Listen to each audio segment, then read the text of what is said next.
Muy buenos días a todos y a todas. Mi nombre es Felipe Pulgar, soy juez titular del Juzgado de Familia de Viña del Mar, aquí en Chile, y soy también socio de la AMPIONAF, esta asociación latinoamericana que ha convocado a distintos operadores jurídicos de múltiples áreas interesados justamente en temáticas de infancia y de familia a nivel latinoamericano. Esta asociación, a cargo de nuestra querida María Fontemay, quien envío un cariñoso saludo, me ha permitido poder intervenir el día de hoy, compartir con ustedes algunas reflexiones que son absolutamente personales y que tienen que ver con cuánto se ha visto afectado el cumplimiento del régimen de relación directa regular de los hijos a propósito de esta pandemia COVID-19 o coronavirus. Si antes de esta pandemia existían incumplimientos del régimen de relación directa regular, claramente estos incumplimientos se han visto acrecentados. Pero vamos a analizar si realmente constituyen incumplimientos o realmente son medidas preventivas en torno a dar protección a los hijos. Antes de realizar el análisis de fondo de este trabajo, creo importante poner de manifiesto que esta participación es realizada por este profesional a partir de la experiencia que en mi trabajo diario me ha tocado recibir, no solamente en el tribunal, sino que también en cortes de apelaciones y actualmente la excelentísima Corte Suprema. Es un trabajo que representa mi opinión absolutamente individual, que no tiene que ver, ¿cierto?, con la representación de ningún Estado ni ningún poder de mi Estado. Aclarado esto, quiero que podamos conversar y reflexionar en torno al alcance de tres conceptos que me parece relevante que todos estemos entendiendo lo mismo para que la exposición luego pueda tener mayor claridad.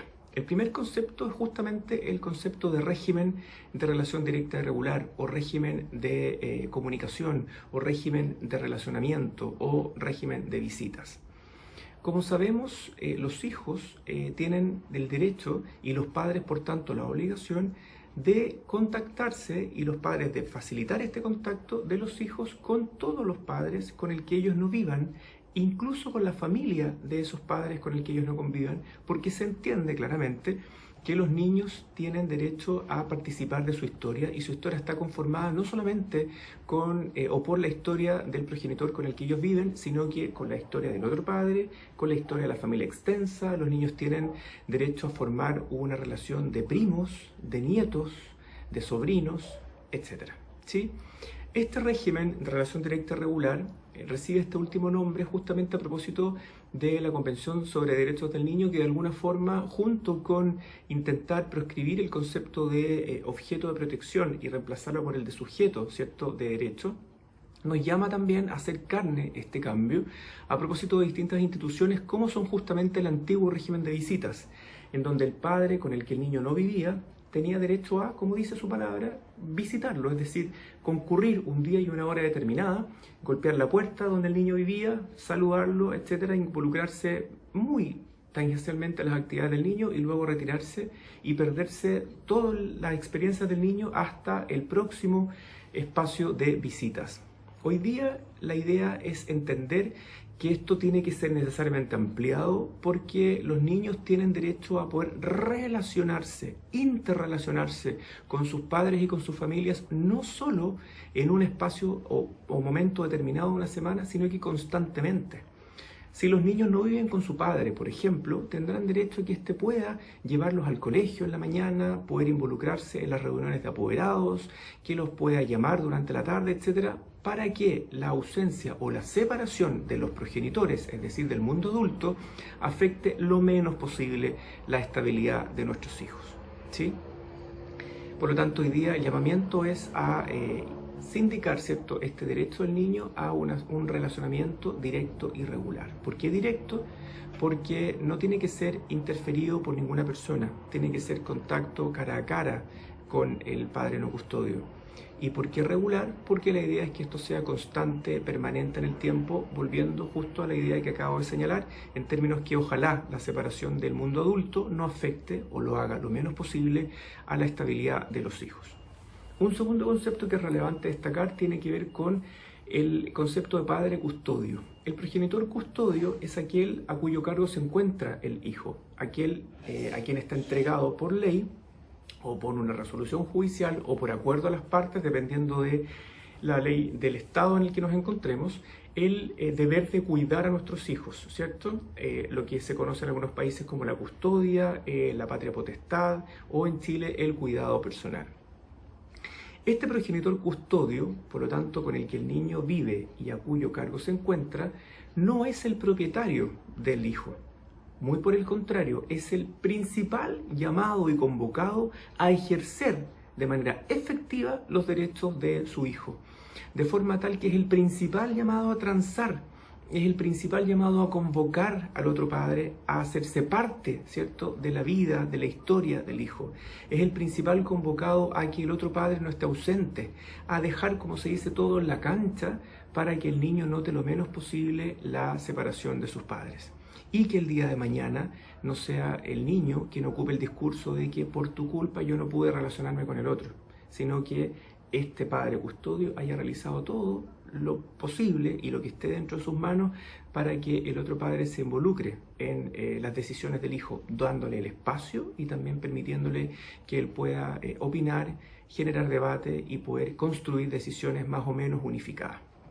Finalmente, el alcance de esta patria potestad, el alcance de este cuidado personal o de esta custodia no es la propiedad del hijo, ¿cierto? El progenitor que detenta este derecho de ver no es dueño del niño ni de las decisiones que se toman en favor de él, sino que es el promotor de la efectivización de los derechos. ¿Qué quiere decir esto? Quiere decir que este progenitor custodio está llamado a conceder y a facilitar el espacio de participación del otro para que, insisto, el niño perciba lo menos posible la separación. Mientras menos se perciba esta separación, más sanos van a ser nuestros hijos. Aclarado esto, entonces, quiero comenzar diciéndoles que estas reflexiones van en torno a una pregunta que me hice cuando comenzó este problema, esta pandemia que afecta al mundo entero. Si es que antes de esta pandemia existían muchísimas familias que no cumplían el régimen de relación directa regular por diversos motivos, ¿cuánto podría haberse afectado hoy que tenemos esta obligación de estar en cuarentena, tenemos limitada nuestra libertad individual o nuestra libertad de desplazamiento por nuestra propia seguridad? ¿De qué forma entonces los niños podrían perder con esta prohibición que va en directa relación, ¿cierto?, con la protección de su vida, de su integridad física, de su seguridad? Revisé la Convención sobre Derechos del Niño y voy a partir señalando que hay muchísimos artículos de la Convención que refieren o que se refieren a el cuidado de los hijos, al derecho de tener una relación directa regular o un relacionamiento con la familia completa, la familia extensa, la familia extendida, pero siempre todo esto basado en un derecho que parece ser mucho más real y mucho más importante, que es un derecho vital como es la vida y la seguridad individual. Es decir, todos los derechos que se pueden ejercer en la práctica tienen que estar siempre supeditados a que el niño viva, a que el niño esté sano. No podríamos nosotros pretender que el niño ejerza un derecho cuyo fin va a ser la muerte. El artículo 3, para comenzar, contempla en su número 1 que el Estado va a tener que adoptar las medidas concernientes para que los niños tomen, ¿cierto?, participación en todas las instituciones públicas, privadas, siempre atendiendo al interés superior del niño. Los estados, para estos efectos, se comprometerán a asegurar al niño la protección y el cuidado que sea necesario para su bienestar. Entendiendo bienestar, ¿cierto?, contrario al concepto malestar, es decir, que el niño esté bien cuidado, esté creciendo sano. En el artículo 6, los estados deben garantizar que los niños tengan derecho a la supervivencia y al desarrollo, ¿cierto? Para lo cual los estados partes reconocen que todo niño tiene derecho intrínseco a la vida, ¿cierto? Sin vida no hay derecho, ¿no? El artículo 9 señala en su numeral 3 que los estados partes respetarán el derecho del niño que esté separado de uno o de ambos padres a mantener relaciones personales y contacto directo con ambos de modo regular, salvo si ello es contrario al interés superior del niño. En otras palabras, los estados garantizan que los niños van a tener relacionamiento con sus progenitores no custodios, siempre, ¿cierto?, que esto sea consecuente con el interés superior, o al contrario, o al negativo, este derecho se interrumpirá cuando afecte el interés superior del niño. En el artículo 18, luego, en el número 1, los estados van a proporcionar, ¿cierto?, la garantía del reconocimiento que tienen ambos padres a mantener relación con sus hijos y en particular a cumplir obligaciones comunes en lo que respecta a la crianza y al desarrollo del hijo. Incumbe, por tanto, a los padres o a sus representantes legales, si los padres no lo fueran, adoptar las mejores medidas para la crianza y el desarrollo de su niño, siempre como principio fundamental, teniendo como faro iluminador, nuevamente, el interés superior del niño. El artículo 24, luego, en el numeral 1, los estados van a reconocer el derecho del niño al disfrute del más amplio y alto, cierto nivel de salud, para lo cual proporcionarán todas las herramientas para que los niños gocen de este derecho. Y los estados van a asegurar la plena aplicación de las medidas justamente para adoptar y para producir la efectivización de este derecho. Y en particular, por ejemplo, adoptar las medidas para reducir la mortalidad infantil en la niñez. El artículo 39, los estados van a adoptar las medidas tendientes a promover la recuperación física y psicológica y la reintegración social de todo niño víctima de alguno de los delitos o hechos ilícitos que menciona este articulado. Y siempre esta recuperación o esta reinserción debe realizarse conforme parámetros que fomenten la salud, el respeto del niño y la dignidad de este último. En nuestro país, en Chile, como me tocó exponer en algunas convenciones atrás, les comentaba que hace un par de años, ya 5 o 6 años, se modifica el Código Civil, entiendo en cuanto a, ¿cierto?, la forma de organizar la estructura familiar y quién está a cargo de los hijos. Cuando los padres están viviendo juntos, el cuidado personal radica en ambos. Si están separados también, ambos deben estar igualmente involucrados en las actividades de crianza y educación de sus hijos. Los padres podrán acordar un régimen de cuidado personal, que puede ser el compartido, donde el niño va a poder estar mutando o movilizándose entre los distintos domicilios de sus progenitores. En estos contextos donde el régimen de relación directa y regular significa la salida del niño, ¿cierto?, ¿cómo lo podemos entonces compatibilizar con esta pandemia COVID-19 que ha hecho primero que los adultos adopten, ¿cierto?, las medidas tendientes a procurar el encierro?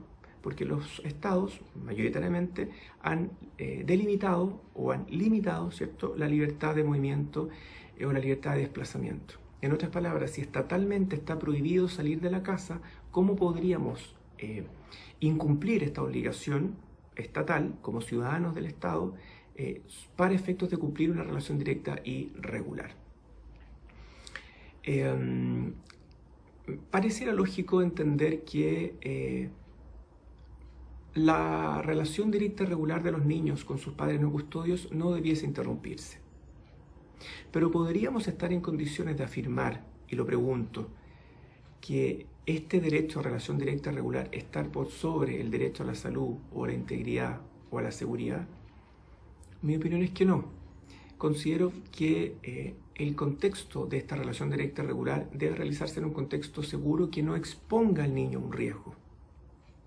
Por lo tanto, si el solo hecho de salir de un domicilio pudiese implicar que el niño se contagie de esta pandemia, de este coronavirus, de este virus que está afectando al mundo entero, pudiese ser un elemento más que importante o más que relevante para que los padres pudiesen adoptar la decisión de que mientras dure este proceso de limitación a la libertad de movimiento, puedan ellos acordar una modificación al régimen de relación directa y regular que se venía realizando hasta ese momento, aún cuando se encuentre fijado por el juez, porque recordemos que la actividad judicial, y es algo que me gustaría poner de relieve, la actividad judicial es siempre secundaria. Los primeros llamados a criar y a educar a sus hijos son justamente los padres.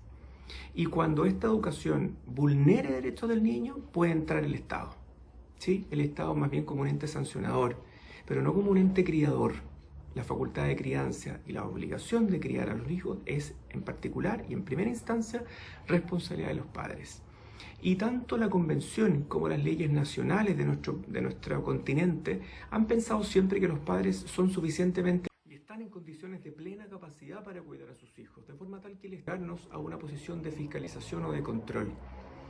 Ahora bien, es que el Estado, en su afán su deber, ¿cierto?, de garantizar la salud de sus ciudadanos, ha impuesto normas de control o de restricción a la libertad de movimiento, no podría pasar por sobre ellas para cumplir el régimen de relación directa regular. La discusión básicamente funda sobre la siguiente idea. Este régimen de relación directa regular o de comunicación del niño con su padre con el que no vive tiene que continuar realizándose. Lo que tendremos que hacer es modificar la forma en que este sistema se ha venido llevando a cabo.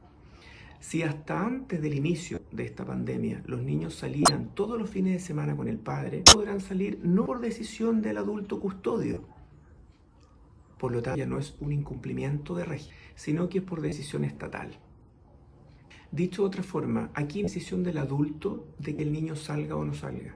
Hay una decisión del Estado, un ente superior, que debe velar por la seguridad de todos sus ciudadanos, que han definido que las personas, ¿cierto?, los ciudadanos y los niños también, no pueden tener una absoluta libertad de movimiento.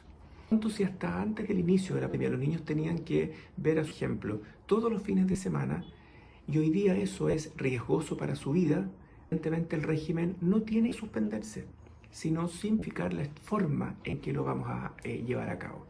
Y acá cobra mucho sentido lo que me parece que es un dato relevantísimo de la causa, que es que los padres, como deben estar ambos preocupados por la crianza y la educación de sus hijos, necesariamente deberán buscar la manera de poder acordar cuál va a ser el mecanismo en que el padre no custodio pueda tener acceso a su hijo. Quizás la tecnología en este asunto no sea tan negativa como muchos piensan. La tecnología hoy podría ayudarnos a mantener relaciones cordiales, donde pueda, por ejemplo, tener un contacto de alguna de las aplicaciones que el sistema nos ofrece, vía Zoom, vía Meet, el mismo estoy hoy día grabando, ¿cierto?, este video y estoy en contacto con ustedes. Sé que no es lo mismo, sé que el niño va a necesitar del calor del abrazo de su padre. Por dar este abrazo, vamos a exponer al niño o al padre a que se contagien y evidentemente podría tener un desenlace fatal. Eso va en contra de cualquier manera de mirar el interés superior de este hijo. Por lo tanto, cobra mucho sentido, y para ir finalizando, poca información que tenemos sobre la pandemia. Originalmente teníamos informado que personas se contagiaban de igual manera y que tenía una tasa de mortalidad. Hoy día se han hecho estudios recientes, he leído algunos estudios realizados esta semana, que no son ojo, sino que son donde se ha detectado que los niños no son tan contagiantes como los adultos y que la tasa de mortalidad infantil es inferior a la tasa de mortalidad del mundo adulto. Cada crisis impone un deber a los padres de poder recordar que el derecho de relacionamiento es del hijo y por lo tanto el progenitor custodio va a estar obligado a contactarse con el progenitor no custodio para otorgar un espacio de acción que le permita a ambos llegar al acuerdo de que no se interrumpa el régimen, sino que la forma en que lo verificamos sea modificada, de que incorpore escenario nuevo, que es un estado, un mundo, pandemia, que es mortal. Al momento de acordar el régimen de relación directa regular, que significaba la salida del niño fin de semana medio, por ejemplo, no existía el 19. Por lo tanto, este hecho es un hecho nuevo que debe necesariamente ser incorporado al acuerdo de relación directa regular o a la decisión judicial y necesita evidentemente ser revisada para incluirlo. En otra forma, o exige más bien de los padres esta conversación. Si no existe esta conversación, por supuesto que será lógico ir a los tribunales de justicia. Y en este contexto, a mí me gusta pensar que los tres estamos a cargo de la fiscalización o de la revisión. Tenemos que ser respetuosos, creo, de la individualidad que cada familia, ser respetuosos en respetar, valga la redundancia, el lugar de fiscalizadores y de controladores, de revisores, de las decisiones que se van entregando en cada familia. No podemos pretender poder dictar soluciones que se apliquen a todo el uso familiar, porque evidentemente las familias no funcionan de manera igualitaria. De hecho, las estructuras familiares son todas distintas. De esta manera, entonces, cuando pensamos dictar resoluciones masivas que, por ejemplo, suspendan el régimen de relación directa regular, significa en la práctica que estamos asumiendo que todas las familias funcionan de la misma manera, y esto claramente es un error. no solo porque la estructura es distinta, sino que porque los componentes se comportan de manera distinta. Entonces, ¿cuál es la función del tribunal? La función del tribunal va a ser revisar que aquellos a los cuales se les ha entregado, ¿cierto?, el derecho de ver, criar y de cuidar a sus hijos, lo hagan de manera correcta. Estos son los padres. Y los padres en este contexto deberán incorporar en su conversación la manera o la mejor manera en que se cumpla este régimen de relación directa y regular.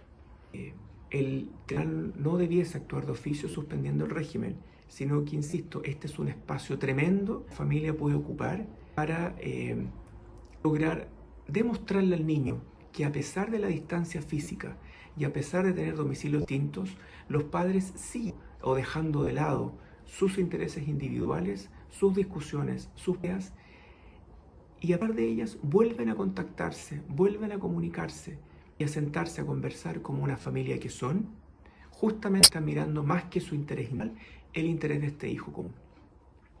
Ese solo punto es altamente relevante en la psicología infantil, porque este niño va a poder crecer con la convicción absoluta de que, con independencia de dónde los padres viven, siguen siendo padres unidos que piensan justamente el bienestar del hijo.